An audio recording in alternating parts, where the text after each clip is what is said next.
السلام علیکم ناظرین، کیسے ہیں؟ امید ہے کہ سب خیریت سے ہوں گے۔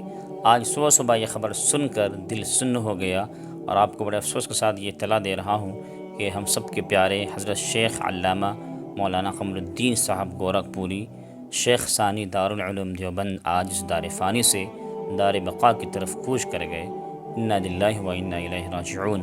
اللہ تعالیٰ سے دعا ہے کہ اللہ تعالیٰ حضرت کی بال مغفرت فرمائے، ان کے درجات کو بلند فرمائے اور لواحقین کو صبر جمیل عطا فرمائے۔ ناظرین کرام، آپ کو بتاتا چلوں، حضرت علامہ مولانا قمر الدین صاحب گورکھپوری نور اللہ مرقدہ تقریباً 69 سال تک دارالعلوم دیوبند میں درس و تدریس و قرآن حدیث سے طلباء کے تئیں دامن کو پر کرتے رہے۔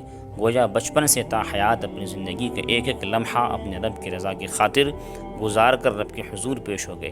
بچپن سے جوانی تک اپنے سینے میں نبی کی میراث کو جمع کرتے رہے اور جوانی سے تا حیات لوگوں میں میراث نبوی تقسیم کرتے رہے۔ سبحان اللہ العظیم، کتنی پیاری زندگی تھی یہ! عالم اسلام کے لیے بطور خاص علم و تصوف کی دنیا کے لیے عظیم خسارہ ہے۔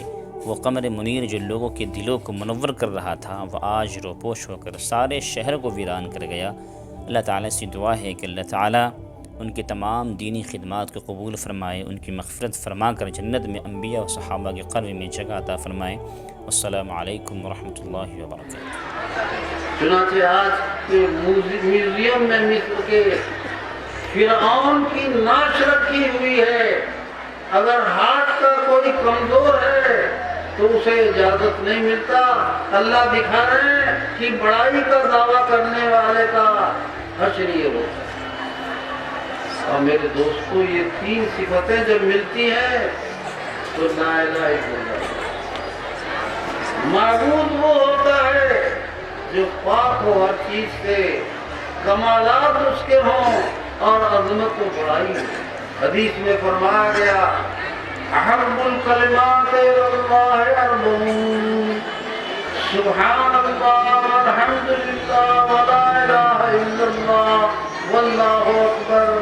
دین سے لا الہ الا اللہ۔ اللہ تعالی ہم سب کو یہ دو کلمے روزانہ ایک تسبیح پڑھنے کی توفیق بنائے۔